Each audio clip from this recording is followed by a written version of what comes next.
복음에서 이제 조금 더 했으니까 거짓된 신자는 좀 간략하게 넘어갈게요. 미국 주연한테 미국 제 복음주의를 경계하라? 예, 나와요? 복음주의로 돼 있어요? 예, 그 책이요.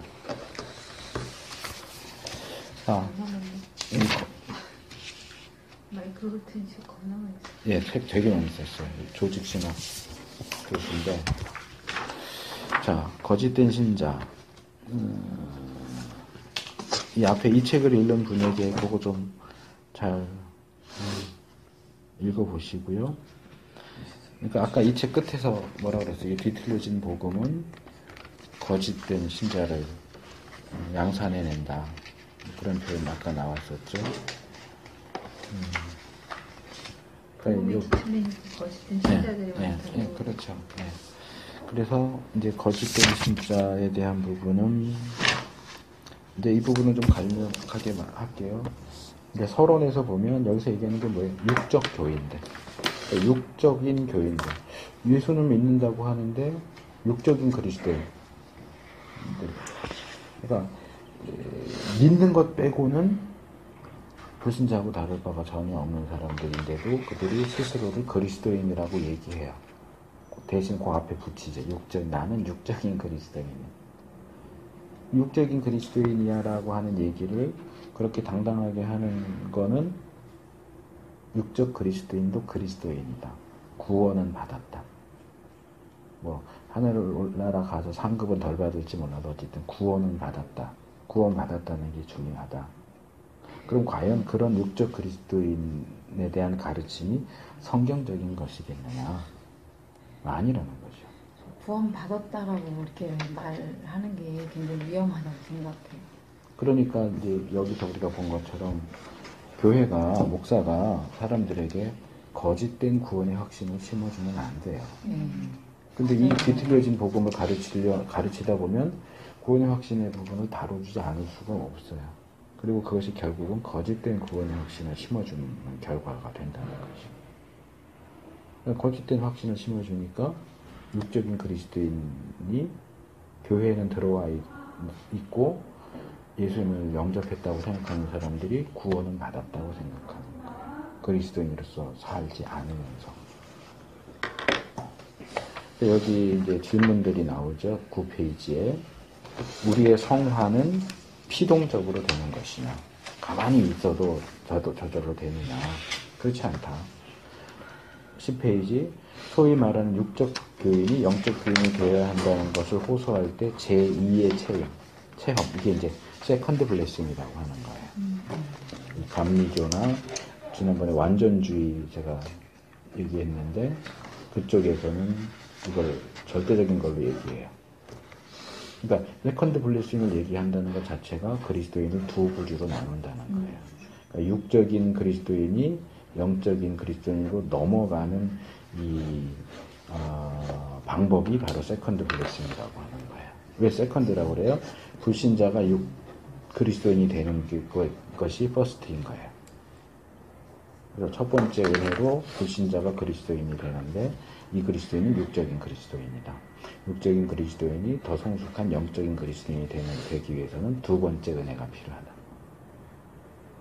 그러니까 이건 여러 가지 여기 있는 것처럼 뭐 더 높은 삶, 더 깊은 삶, 성령 충만한 삶, 승리하는 삶, 뭐 그리스도를 이제 그러니까 여기서는 구주로 영접하고 그 다음 단계에서는 주님으로 영접한다. 이렇게 이제 구주와 주님을 분리시키는 거죠.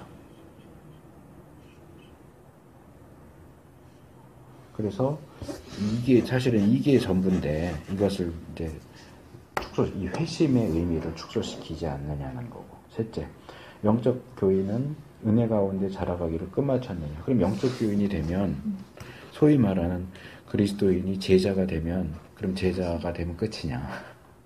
아니요, 그렇지 않아요. 이 사람도 계속 자라가야죠. 넷째, 육적 교인들이 누구인지를 누가 결정해야 하며 이것을 판단하는 정확한 기준이 어디 있습니까? 이런 문제들을 여기서 다룬다는 거죠. 일단 로마서 8장 11 페이지에 8장 1절에서 9절에 두 부류의 사람이 언급되고 있는 건 맞아요. 육적 교인과 영적 교인이라는 구분이 아니고 육신을 따라 사는 사람들과 영을 따라 사는 사람들. 육신을 따라 사는 사람들은 육적인 그리스도인이 아니고 불신자인 거예요. 중생되지 못한 사람. 영을 따라 사는 사람은 그리스도인에 속한 사람. 제3부류가 없단 말이에요. 불신자와 영적인 그리스도인 사이에 육적인 그리스도인이라는 건 없단 말이에요. 그 다음에 갈라디아서에도 두 부류가 나와요. 육신에 속한 일을 하는 자들과 성령의 인도를 받는 자. 그래서 여기 나오죠. 본서의 목적은 그리스도인들을 두 개의 그룹이나 또는 등급으로 구분 짓는 것이 비성경적이다. 이 사형리에서 말하는, 이 사형리에서 단 하나님은 당신을 사랑하십니다라고 접근하는 것도 문제고, 그것도 문제고, 그 다음에 그리스도인을 지금 여기는 이렇게 둘로 나눴는데, 원래는 셋으로 이게 바뀌면서 그거 문제를 삼아서 없앴나 보다. 옛날 건 3개 있었거든요. 뭐요? 지금 새로 나오는 건 2개만 있네. 그림 동그란 거요? 네. 그리고 3개인데 지금 보니까 2개밖에 없네. 여기 이제 이 책 위에 나올 거예요. 계속 보다 보면. 그래서 뭐 여기 이제 여러 학자들 얘기가 나오고, 12페이지. 이 모든 자료들을 다 훑어보아도 인간들을 세 종류로 구분했다는 흔적이나 증거가 없다.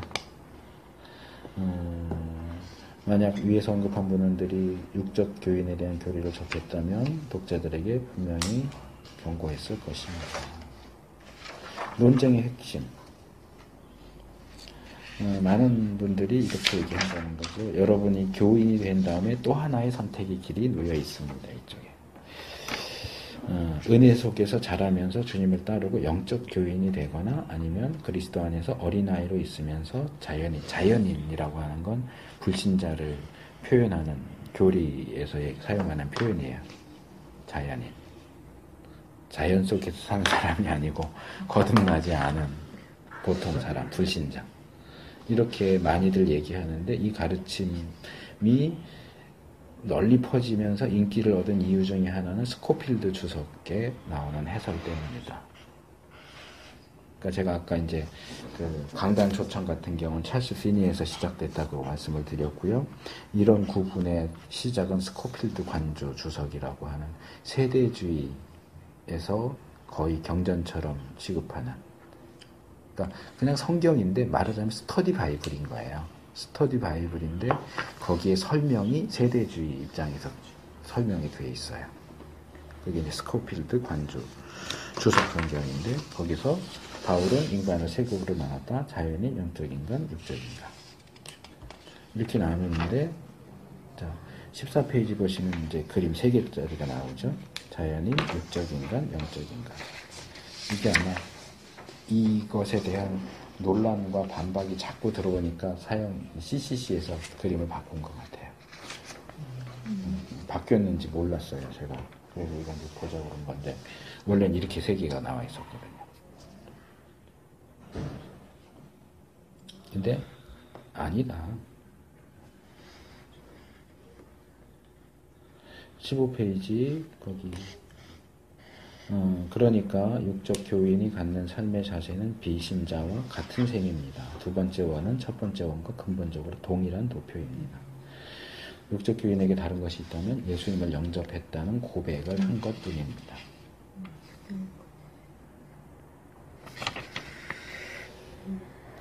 16페이지 여기 단락이 많이 나눠져 있죠. 중간 좀 위에 단락이요. 그리스도 안에 어린아이들이 있음을 본인은 인정합니다. 유아기.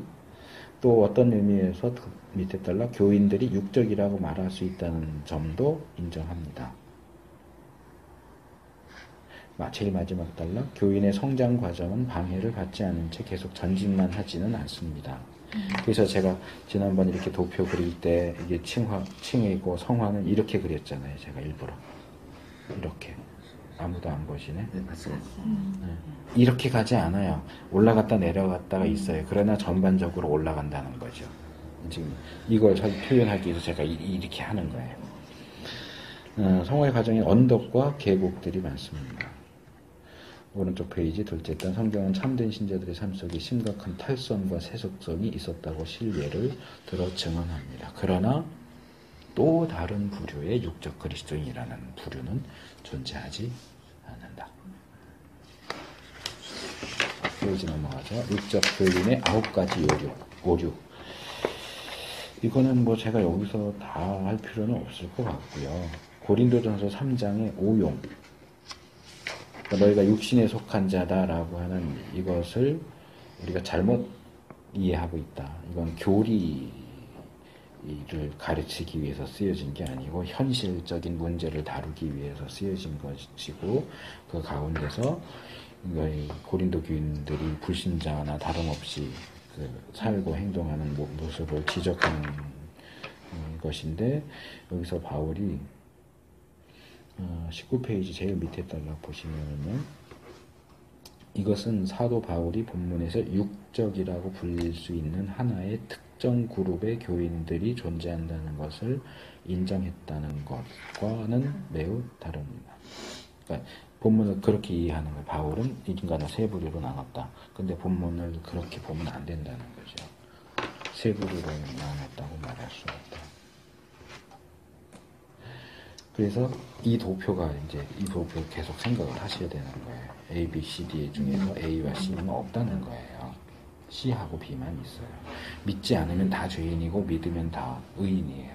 그러니까 이 의인이라는 표현을 영적이라고 말하면 되는 거죠. 영적이고 여긴 육적이에요. 근데 우리는 이제 이쪽으로 넘어왔는데도 육적인 사람들이 있으니까 이제 이게 있지 않느냐라고 보는 이게 있지 않느냐라고 보는 건데 그렇지 않다는 거죠. 그래서 20페이지 둘째 단락 중간쯤 보면 그들 속에 뿌리가 있고 죽음에서 생명으로 옮겨져서 자연의 영역을 넘어섰다면 그들은 영적인 사람. 믿었다면 무조건 다 영적인 거예요. 무조건 다 의인인 거예요. 바울은 그들의 어떤 행위가 일시적이나마 영적으로 보이지 않더라도 그들의 영에 속한 그룹이라고 간주합니다. 고린도 교인들은 모든 그리스도인들의 경우처럼 정도의 차이는 있을지 몰라도 불완전하게 성화된 것이 사실입니다. 그러나 바울은 그들이 모든 삶의 영역에서 육적이라고 말하지 않았습니다. 그 외에는 읽어보시고 두 번째, 새 언약의 복을 분리시킨다.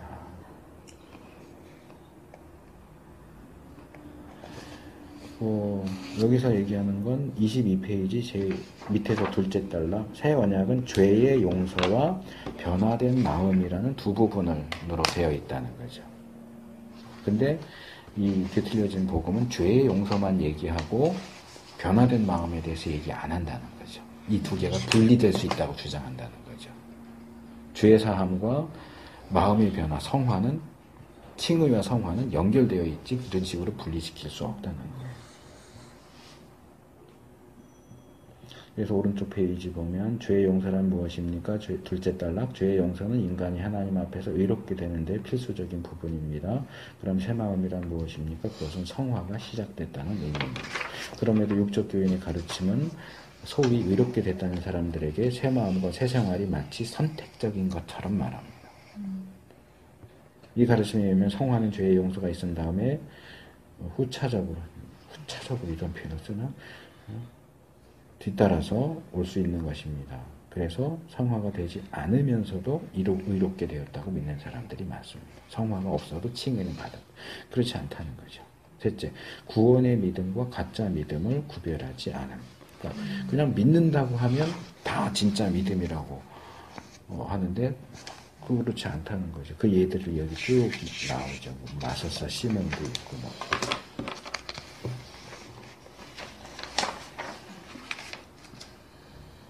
거기 밑에서 하나 둘 셋째 단락 위에서 본 성경 말씀에 신뢰해서 사람들은 다 믿었고 또한 믿음을 가졌다고 했습니다. 그러나 그것은 구원받는 믿음이 아니었음이 분명합니다. 모든 육적 교인들이 믿음이 있다고 고백하지만 반드시 구원받는 믿음은 아닙니다.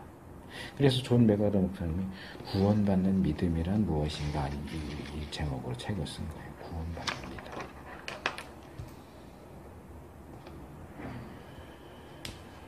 25페이지 둘째 달러 육적 교인의 가르침은 이러한 믿음들을 전혀 구별하지 않습니다. 일시적인 믿음, 역사적 믿음, 기적 믿음, 구원받는 믿음. 요 믿음은 이제 이 김홍전 목사님이 쓰신 책에도 씨 뿌리는 비유에 대해서 설명한 책이 있는데 거기서도 요 설명을 해줘요. 어쨌든 믿음을 우리가 여럿으로 나눌 수 있고요. 구원받는 믿음, 믿는다라고 한다고 해서 모든 것이 다 구원받는 믿음인 건 아니라고 하는 회개의 생략. 이건 아까 저 책에서 했으니까 넘어갈게요. 읽어보세요. 내용은. 그 다음에 확신에 대한 그릇된 가르침. 회심한 적이 없는 사람에게 확신을 심어주는 것. 그의 고백이 진짜가 아니라는 걸 어떻게 알 수 있느냐. 두 가지 과오를 피해야 합니다. 밑에서 다섯째 줄. 1. 그가 교인이 아니라고, 탈선자들. 그러니까 믿었다가 배도한 사람들에 대해서 우리가 두 가지 과오를 피해야 되는데, 저 사람은 말하자면 배도했으니까 교인이 아니야. 또는 그래도 그가 믿었다고 고백했으니까 교인이야. 이거 둘 다 하지 말아야 돼요. 그래서 제가 계속 강조하지만 구원의 문제는 남에게 적용시키면 안 돼요.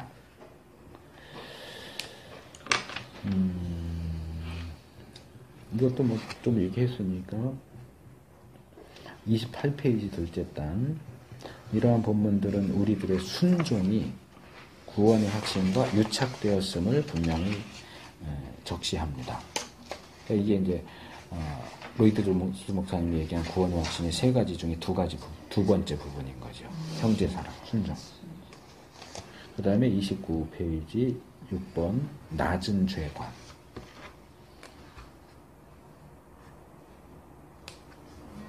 거기 바울의 이 같은 질문에 대한 육적 교인의 가르침이 시사하는 대답은 이런 것입니다. 네, 당신은 계속 죄를 지으면서도 교인으로 머물 수 있습니다. 다만 육적 교인일 뿐입니다. 이것은 여기 반법주의라고 번역했는데 반율법주의죠. 안티노미아니즘이 나오는데, 그러니까 구원파도 그렇게 얘기하잖아요. 한번 구원받은 사람은 죄 짓지 않는다. 그래서 주기도문 안 해요. 우리가 우리에게 죄 지은 자를 영상과 우리 죄를 사하여 주옵소서. 그게 틀렸다고 봐요. 그래서 주기도문을 안 해요. 구원파는. 그러면 뭐 하다가 거짓말도 하고 이럴 수 있지 않느냐 그러면 그건 죄가 아니고 실수라고 얘기해요. 근데 죄죠. 그게 뭐냐면 낮은 죄관이에요.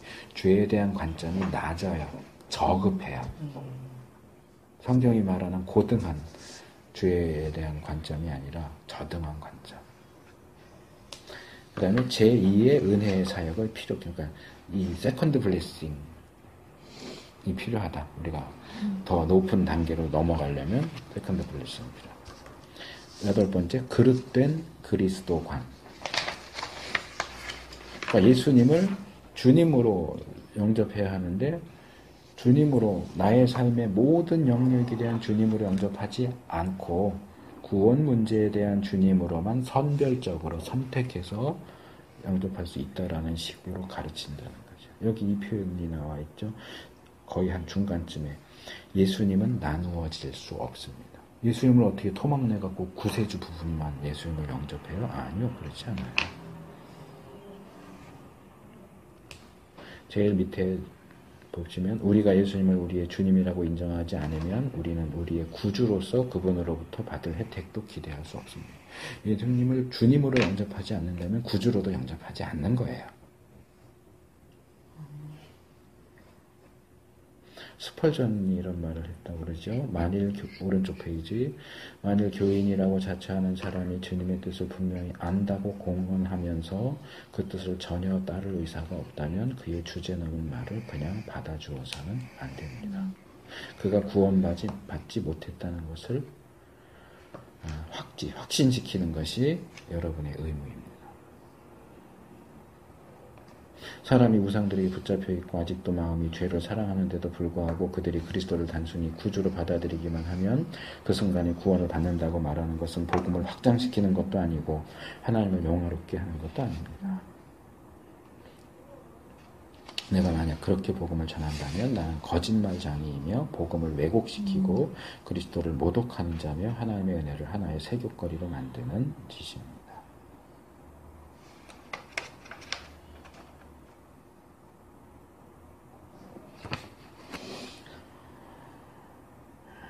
(32페이지) 밑에 핫지가 얘기하는 거 이제 이 부분은 이제 한마디로 말하면 칭호의 성화는 같이 간다는 거죠. 제가 파도 무늬로 밑줄쳐놓은 부분 칭호의 성화를 다 같이 가져야 합니다. 9번째 거짓된 영성. 제가 지난번에 말씀드렸던 여기에는 구구절이 있지는 않은데 우리가 많이 잘못 읽는 것 중에 저들은 경건의 이름은 있으나 경건의 능력은 부인하는 자니라는데 많은 분들이 없는 자니라라고 잘못 읽어요. 경건의 능력이 없는 자가 아니고 부인하는 자예요. 물론 없기도 하겠죠. 뭐예요? 경건의 이름은 인정해요. 경건의 존재를 인정해요. 그런데 경건의 능력은 부인해요. 없다고 얘기해요. 예수 믿어서 영적인, 육적인 그리스도인이 될 수 있다. 경건? 뭐 경건해져야지. 세컨드 블레싱 통해서 경건해져야지. 근데 뭐 꼭 그렇게 될 필요는 없어.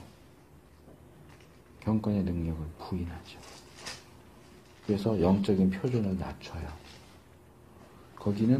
여기는 구주로 영접함으로써 올라가고 불신자가 육적인 그리스도인인 것은 구주로 영접하면 되고 육적인 그리스도인, 영적인 그리스도인이 되는 건 주님으로 영접하는 거고 요거는 목사들이나 선교사들이나 올라가는 단계고 우린 구태에 여기 올라갈 필요 없어. 그냥 여기서 살다가 죽어도 구원은 받으니까.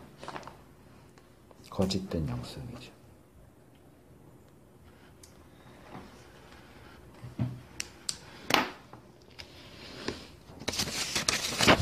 결론. 이 책은 빨리 지나갔죠. 벌써 결론이. 우리는 더욱더 참된 전도를 갈망해야 할 것입니다. 육적 교인을 가르치면 결국 어떤 대가를 치르거나 어떤 방법을 사용해서라도 결신자를 얻으려는 천박하고 인본주의적인 전도의 결과입니다.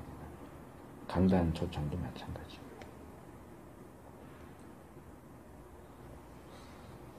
35페이지 둘째 단. 이 악한 일을 중단시키는 최선의 방법은 물론 기도하는 것이며 또한 신약의 전도를 회복시키기 위해서 힘쓰는 것입니다. 쭉 내려와서 밑에서 셋째 줄. 넓은 길이 아니면 좁은 길이며 말로만의 복음이 아니면 능력과 성령의 복음입니다. 모래 위의 집이거나 아니면 바위 위의 집입니다. 변화되지 않는 마음과 세속적 생활이 인간을 지옥으로 데리고 간다는 것보다 더 확실한 사실은 없습니다. 전도가 필요한 것은 이 세상 안에서만이 아닙니다. 교회 안에서도 전도가 필요하다는 현실을 잊지 마십시오. 요거 하나만 더 말씀드릴게요. 여기 모래 위의 집이거나 바위 위의 집이거나 예수님 산상수훈 마태복음에서 쭉 얘기하시고 결론적으로 말씀하시죠. 근데 이 부분도 우리가 오해가 있어요. 자, 모래 위에 집을 짓는 경우, 반석 위에 집을 짓는 경우. 어떤 경우일까요? 모래 위에 집을 짓는 사람들은 어떤 사람들이에요? 힘든 얘기가 나의 이 말을 듣고 어떻게 하는 자는 모래 위에 집을 짓는 자고. 여기 예수님이죠. 예수님의 말씀을 듣고 어떻게 하는 자는 바위, 반석 위에 집을 짓는 자예요. 행하는 자. 우리가 보통 이렇게 생각해요. 행하는 자는, 행치 아니하는 자는. 이거 틀렸어요. 두 개 다 틀렸어요. 본문을 자세히 보셔야 돼요. 한번 찾아볼까요?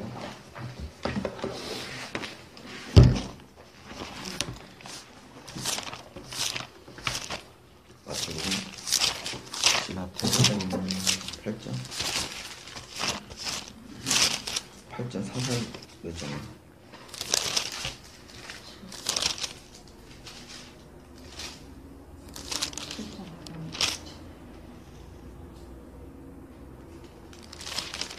칠장 24절 그러므로 누구든지 나의 이 말을 듣고 행하는 자는 그 집을 반석 위에 세운 이렇게 있고 26절 나의 이 말을 듣고 행치 아니하는 자는 그 집을 모래 위에 지은 이렇게 지금 성경의 표현이 이렇게 나왔기 때문에 우리가 일반적으로 행하는 자는 반석 위에 행치 아니하는 자는 모래 위에 이렇게 해석을 한단 말이에요. 근데 이 해석 잘못됐어요. 초점이 틀려요. 강조점이 어디 있느냐면 행하느냐 행치 않느냐의 강조점이 있는 게 아니고 나의 이 말에 강조점이 있어요. 나의 말. 이 말. 보세요. 행한다 행치 않는다를 한다면 사실상 모래 위에냐 반석 위에냐는 문제가 말을 비교가 잘하는 아니에요. 행하는 자는 집을 짓는 자고 행치 않는 자는 집을 짓지 않는 자가 돼야 돼요. 그런데 둘 다 집을 짓는다고요. 집을 짓는 행동을 해요. 근데 왜 행한다 행하지 않는다라고 얘기를 할까요? 여기서 문제는 집을 짓는다가 아니에요. 무엇에 기초하느냐예요. 기초가 뭘까요? 예수님. 우리의 행함이 아니에요. 행하고 행하지 않는 게 아니고 나의 이 말이에요. 이 사람은 반석 위에 집을 짓는 사람은 예수님의 말씀을 듣고 예수님의 말씀에 기초해서 행하는 사람이고 모래 위에 집을 짓는 사람은 예수님의 말씀을 들었지만 예수님의 말씀에 기초하지 않고 행하는 사람이에요. 행하지 않는 사람이 아니라 예수님의 말씀을 행하지 않는 사람이에요. 말씀은 들어요. 그래놓고 행할 때는 내 생각대로 하는 거예요. 그러니까 예수님의 말씀을 듣고 그 들은 말씀대로 행하지 않는 자는 모래 위에. 근데 우리는 그건 단순히 행한다 행하지 않는다로 나눈단 말이에요. 둘 다 집을 짓잖아요. 집을 짓는 건 행하는 거예요. 문제는 어디에 근거하느냐. 어디에 근거하느냐. 근거하면 이거예요, 교수님. 나의 주인이냐, 내가 주인이냐. 그렇게도 말할 수 있지만 일단 이 본문은 예수님의 말씀이죠. 예수님의 말씀에 듣는 건 귀 있으면 다 들어요. 일부러 귀 막지 않으면 다 들어요. 문제는 듣고서 그 말씀에 근거해서 행동하느냐, 들었는데 그 말씀을 무시하고 내 마음대로 행동하느냐. 그러니까 이 사람도 집을 짓잖아요. 모래 위에 집을 지어요. 근데 근거가 자기의 생각이니까 모래인 거죠. 마찬가지로 비슷한 얘기를 바울이 고린도전서에서 얘기하죠. 우리는 모두 다 집을 짓는 자다. 집을 짓는 재료가 뭐예요? 불에 타는 것과 불에 타지 않는 것이 있어요. 그래서 마지막 때 주님이 오시면 우리가 지은 집에 불을 확 질러요. 불을 확 쏴질러 버려요. 그래서 나무나 풀이나 지피나 이런 걸로 만든 집은 다 타서 하나도 안 남아요. 하나도 안 남는 사람이 있고 금이나 은이나 보석으로 지은 집은 불을 질러도 안 타죠. 이런 사람에게는 칭찬이 있으리라. 그러니까 이렇게 연결되고 이렇게 연결되는 거죠. 물론 이제 여기서 이제 오해할 만한 부분은 있어요. 이게 다 타도 부끄러운 구원 이라는 표현을 쓰죠. 부끄러운 구원을 잃어버리진 않는다. 그러나 부끄러운 구원을 받는다. 이건 이제 박영선 목사님 이렇게 재밌게 표현을 하셨어요. 예전에 대형각 호텔 사건을 얘기를 하면서 자다가 불 나니까 옷을 다 챙겨 입고 나오는 사람도 있고 속옷바람에 나오는 사람도 있고 그 얘기를 하면서 우리의 이 땅에서의 삶은 옷을 만드는 거다. 시간을 똑같이 줬는데 어떤 사람은 속옷 다 만들어 입고 위에 옷 아래 옷 다 만들어서 입고 이 사람은 금은 보석으로 집 지은 사람이고 이 풀 나무 지프로 집 지은 사람은 팬티는 만들었는데 고무줄도 못 껴가지고 이렇게 붙잡고 나오는 사람. 이게 부끄러운 구원. 턱걸이 구원. 누가 부끄러운 구원을 받는 대표적인 사람일까요? 많은 사람들이 부러워하는 십자가에 못 박혔다가 구원받은 죄수. 오른쪽. 그 사람은 팬티 만질 틈도 없었어. 구원은 받았어. 근데 아무 집도 세운 적이 없어. 되게 부끄러운 구원이에요. 근데 많은 사람들이 나 좀 하고 싶은 대로 하다가 죽기 직전에 믿을래요. 부러워하죠. 그래서 제가 그러죠. 죽을 때 한 번에 훅 가면 회개 못하고 죽는다. 성경 전체 역사에서 죽기 전에 믿어서 구원받은 사람은 이 사람 한 사람밖에 없다. 당신도 그렇게 될 수 있다는 보장이 없다.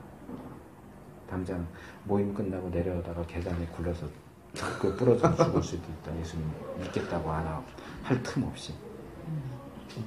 한순간에 치매 와가지고 정신줄 놔버리면 예수님 믿고선 죽는 건 불가능하다. 도대체 죽기 전에 예수님 믿어서 구원받는 사람이 성경 수천 년 역사 중에 몇 명이 있는데 당신이 그걸 하겠다고 하냐.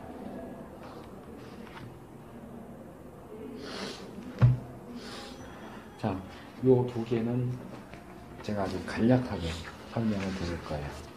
요거 오늘은 간략하게 하고요. 요거를 구원의 확신, 그리스도인의 확신 교재 끝난 다음에 다시 한번 할 거예요.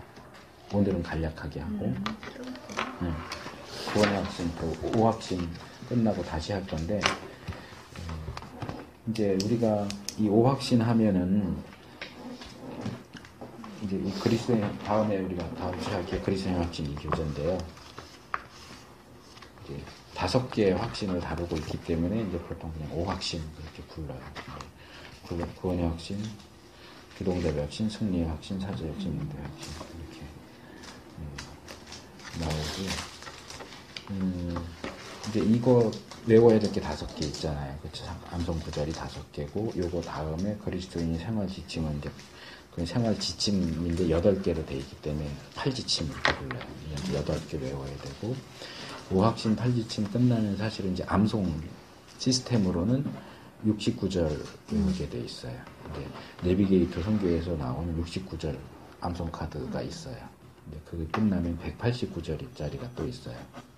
근데 뭐 여기까지는 뭐 하지만 69절까지는 좀 하면 좋지 않을까 싶어요. 근데 이제 69절은 A 코드부터 E 코드까지 있고요. 각 코드가 12개의 구절로 되어 있어요. 그 12개가 5개가 있는 거죠. 이 중에서 A 코드 12개가 이 수레바퀴 예화와 관련된 구절들이에요. 그래서 중심 되신 그리스도가 2구절, 그다음에 뭐 기도가 2개, 전도 2개, 교제 2개, 양육 2개 이런 식으로. 그래서 이걸 하면 기본적으로 외우셔야 돼요. 외우셔야 되는데 기본적인 개념만 제가 말씀을 드릴게요. 이 수레바퀴 예화는요, 그리스도인의 삶을 간단하게 설명하기 위해서 만들어진 예화인데, 여기 있는 것처럼 이제 처음에는 이렇게 다리, 의자, 그러니까 이 중에서 다리가 하나가 없어도 정상적으로 앉을 수가 없잖아요. 이런 식으로 변화되면서 결국 최종적으로 지금과 같은 형태가 됐어요. 그래서 그리스도인의 삶이라고 하는 건 일단 이게 수레바퀴라고 할 때 이게 축이에요. 그러니까 축이 있어야 이렇게 끼워갖고 바퀴가 돌잖아요. 이 축이 예수 그리스도예요. 그래서 중심 대신 그리스도. 그러니까 이것은 결국 구원의 문제를 얘기하는 거예요. 그래서 살일도 있고 태도 있는데 축이 없으면 이 바퀴가 돌아갈 수 있을까요? 힘을 어디서 힘을 받아요? 그러니까 모든 그리스도인의 삶의 중심은 축이 되신 그리스도에게서 나와요. 그 다음에 이제 살이 4개가 있죠. 그러니까 우리가 하나님께 말씀드리는 그 기도, 하나님이 우리에게 말씀해 주시는 게 말씀, 그 다음에 그리스도인 간의 관계, 여기 있는 대로 하면 그리스도인의 관계는 교제, 비그리스도인 간의 관계는 전도. 그 다음에 이걸 이렇게 연결을 해서 살만 있으면 뭐 안 굴러가잖아요. 그러니까 태를 이제 바퀴 태를 붙여야죠. 이 태가 순종이에요. 그리스도인의 순종하는 자. 이게 이제 아까 의자로도 이렇게 했지만 통나무로도 얘기를 해요. 요즘 통나무가 아니고 통. 옛날 통은 이렇게 나무 이렇게 덧대갖고 이 태 이렇게 들려갖고 만들잖아요. 근데 여기다 물을 담으려면 말하자면 기도, 말씀, 교제, 전도 이렇게 다 있어야 되는데 이게 다 똑같지가 않아요.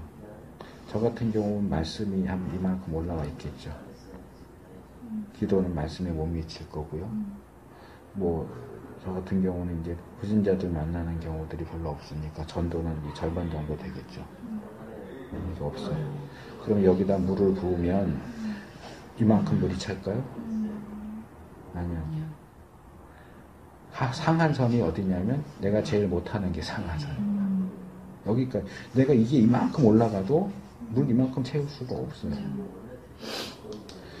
그래서 이제 여기서 얘기하는 게 이제 수레바퀴 예화를 얘기하는 데서 두 가지를 얘기하게 돼요. 하나는 성장이고요.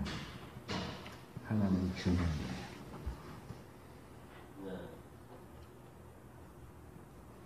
이제 지금 제가 예를 든 건 균형의 문제예요. 이걸 바퀴를 얘기해봐요. 자, 사실 그것 때문에 제가 종이를 달라고 한 거였는데, 그 뒤에다 하면 되겠다. 오늘 한 거 뒤에다가 그려보세요.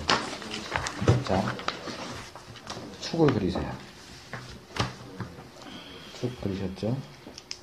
이건 우리가 예수님을 우리의 구세 주님으로 영접했으니까 중심 되신 그리스도는 있죠. 자, 일단은 말씀의 그 살을 그려보세요. 위에 자기의 말씀의 살이에요. 일단 말씀을 기준으로 잡으세요. 나의 말씀 생활은 어느 정도다. 나의 말씀 생활. 내가 이제 말씀의 손에서 하려고 하는 거지만 말씀을 듣고 읽고 공부하고 암송하고 묵상하고 하는 그걸 전체적으로 해서 점수를 매긴다면 예를 들어서 10점 만점에 몇 점? 자, 이만큼이 10점이라고 생각을 해보시고 나의 말씀은 몇 점이에요? 그리세요. 지금 그리셨어요? 그러니까 이거의 말씀 생활이요? 네, 말씀 생활. 나의 말씀 생활. 말씀을 듣고 어쨌든 거야? 말씀과 관련된 모든 삶이요? 명령. 네, 말씀과 관련된 모든 명령. 이게 100이면요?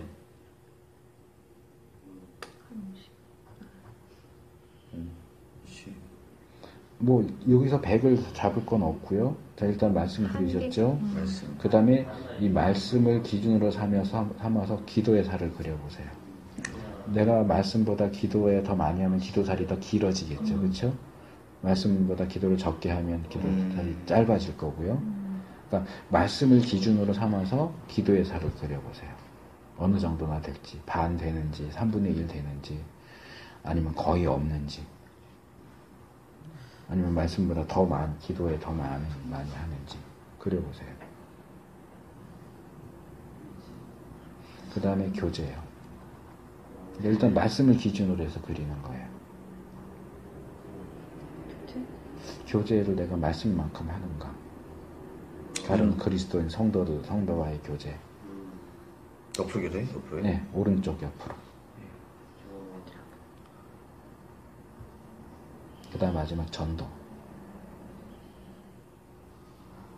유형 형제는 전도가 굉장히 많을 수도 있지. 없어요. 전도 그렇다. 아니 전도의 결과보다도 어쨌든 전도하는 일을 많이 하잖아. 찾아다니면서. 자, 4개를 다 그리셨어요? 살 다 그리셨죠? 전도. 그 다음에 테두리를 그리세요. 거기에 맞춰서. 교제, 기도. 전도는 이거 내가 그러니까 내가 얼만큼 전도에 다시 왔다가 아니고 전도를 하고 얼마나 있는 하느냐. 거. 하느냐. 이게 다시.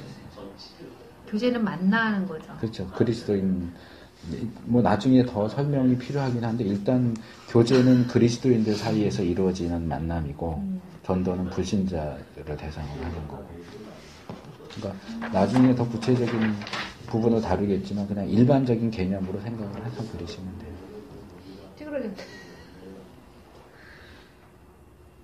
자, 테두리를 다루시면 자,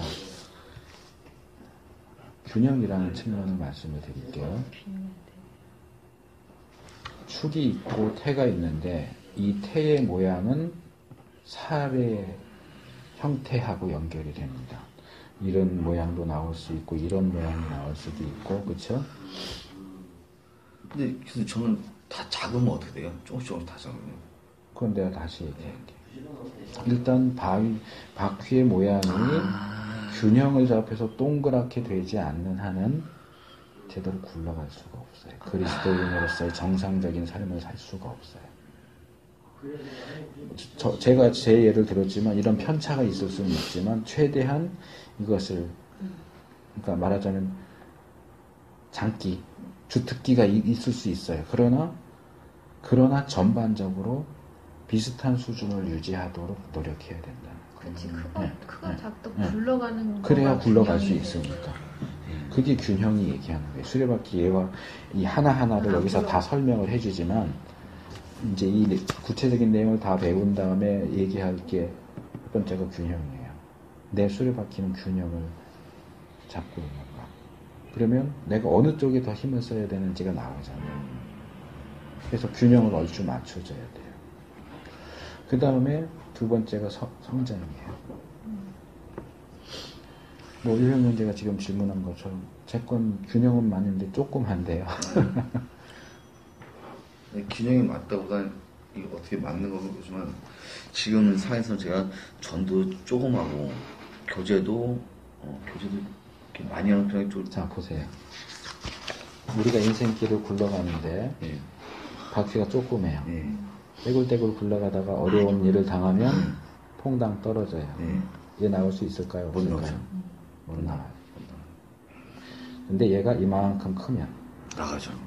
그냥 여기 빠지나요? 다 빠져요. 이게 성장의 문제예요.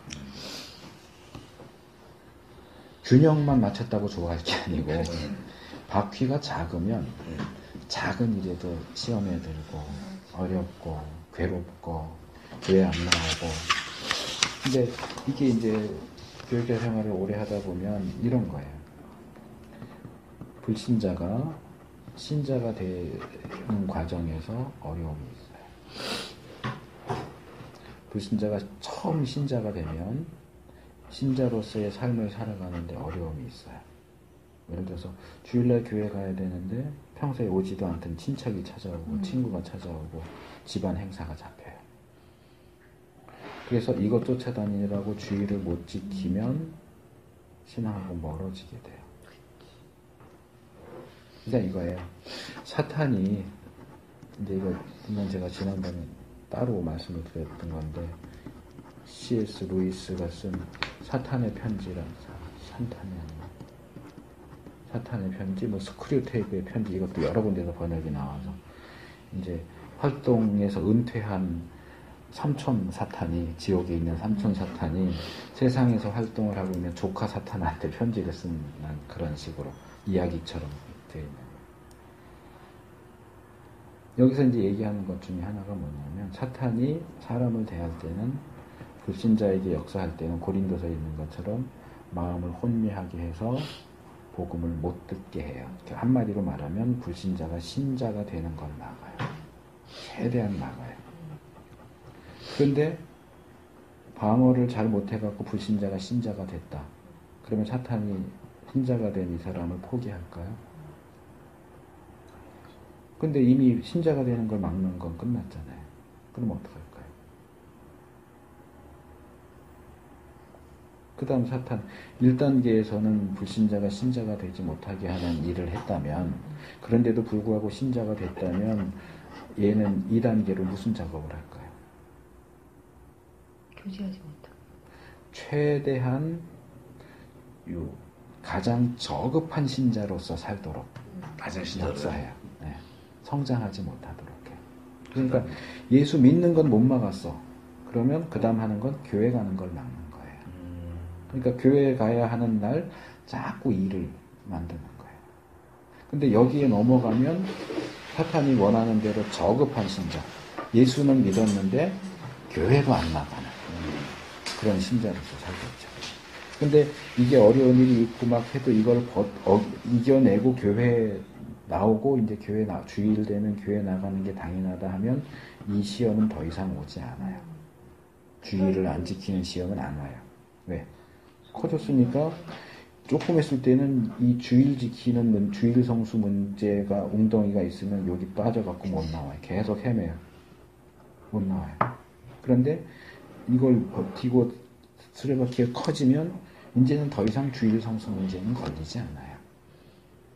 끊임없이 있겠네요. 근데 그 다음에 조금 잘하면 이제 내가 그동안은 교회만 왔다 갔다 했는데 내가 예를 들면 성경 공부 모임에 좀 참석해서 좀 말씀을 좀 들어야 되겠다 라고 결심을 하면 뭘 할까요? 난리가 나고 가는 날 일이 생겨요. 또 가는 날 일이 생겨 또. 그러니까 교회 안에서도 그냥 나이롱 신자 주일만 왔다 갔다 하는 신자를 있다가 이 사람이 뭔가 제자 훈련을 한다든가 무슨 성경 공부를 한다거나 훈련을 받겠다고 결심하면 꼭 초신자가 교회에 가야 하는 날 일 생기는 것처럼 꼭 무슨 일이 생겨요. 그래서 거기서 어쩔 수 없지 하고 넘어가면 이 상태로 머무는 거예요. 이거를 다시 이겨내고 가면 다시 한 계단 올라가는 거예요. 그러니까 이렇게 계단을 올라가는 거예요. 그래서 사탄은 어떻게든 이 계단을 못 올라가게 하는 게 사탄의 역사예요. 올라갔으면 어쩔 수 없어. 그러나 그 다음 계단으로 못 올라가도록 또 사고가. 또 올라가면 그 다음. 진짜로 되니까 진짜로 되니까. 그럼 내가 거짓말 하겠어? 진짜로요? 저는요, 교수님 야, 올라갔다 네가 제일 어떤 경험이냐면 저는요, 예수님 안 믿었을 때요. 예수님 안 믿을 때 제가 처음으로 가위를요. 근데 성민창을 보고 기도만 하다가 두 시간 낮잠 잤는데 저를 가위를 주더니 사단이 뭐라는지 어떻게 하냐 알아요? 너 차라리 갈 바엔 죽어라. 너 차라리 갈 바엔 죽어라. 나 자꾸 어쩌라는 거예요. 진짜? 네, 진짜 그래요. 그럼 제가 거짓말 하겠어요? 어. 제가 예수님을 믿음으로써 아주 적응력이 빨라. 예수님을 믿음으로써 믿으니까 성민창을 보고 제가 배가 빨리 반하니까요. 처음으로 가는데 엄청 다졌고요. 올라서 너 차라리 제가 가위 누르고 이럴 때 그때 들리는 거예요. 그러니까 제가 꾸며지는 게 아니라 가위 누르니까 아플 거 아니에요. 이러는데 너 차라리 갈 바엔 죽어라.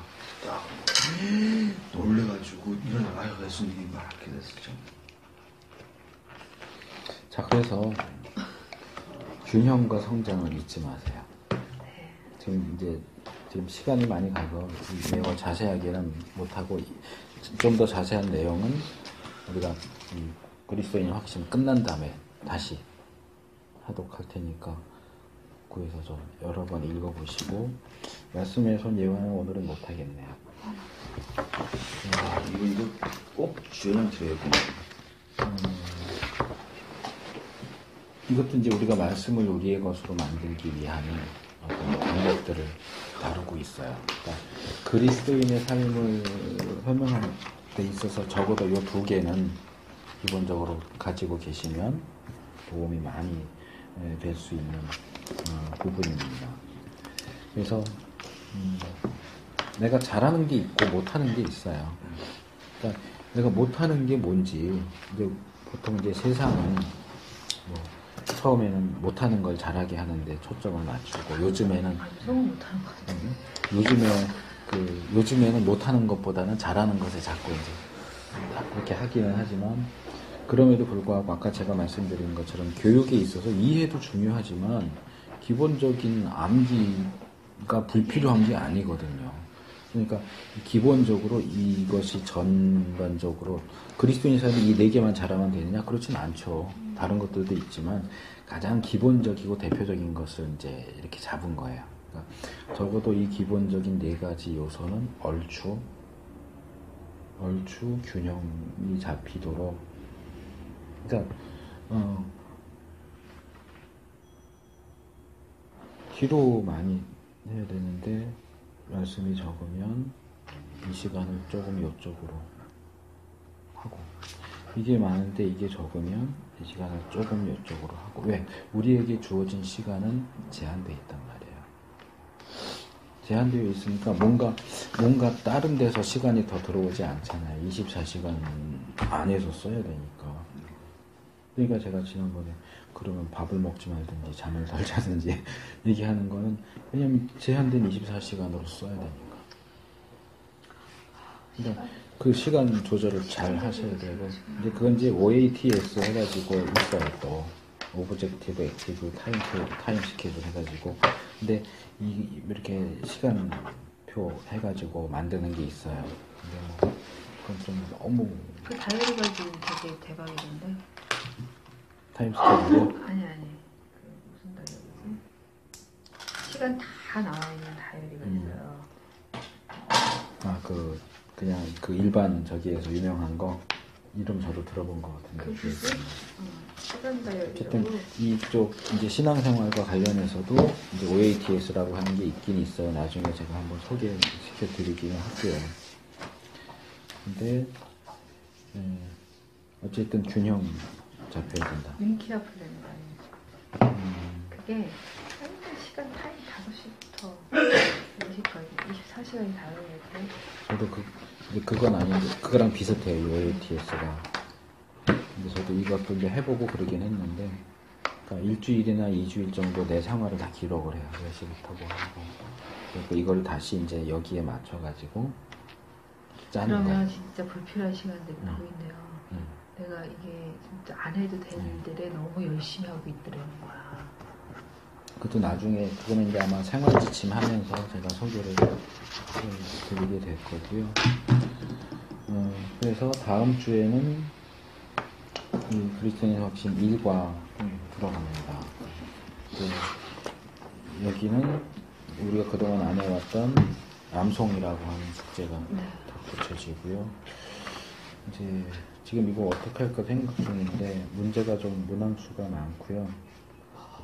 이건 진짜 제가 옛날에 쓰던 교재라 가지고 글씨도 이거 한 번에 할지 두 번에 할지. 근데 확신이니까 확신 쪽에 제가 초점을 맞춰서 다루기는 할 거예요. 근데 한 번에 할 수 있을지는 모르겠어요. 한 번도 잘하시고.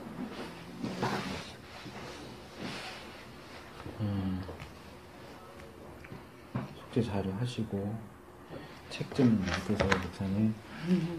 적어도 저기 디바인 로맨스는 읽으세요. 신의 여름. 형제도 신의 여름. 그건 이미 이제 우리가 끝난 그 인간과 하나님 그 과정하면서 읽었어야 되는데. 그거 사실은 신의 열애 그거 꼭. 사셨어요? 저는 예전에 예전부터. 가서 같이 보면 되죠. 모시고 주세요. 자, 오늘 여기까지.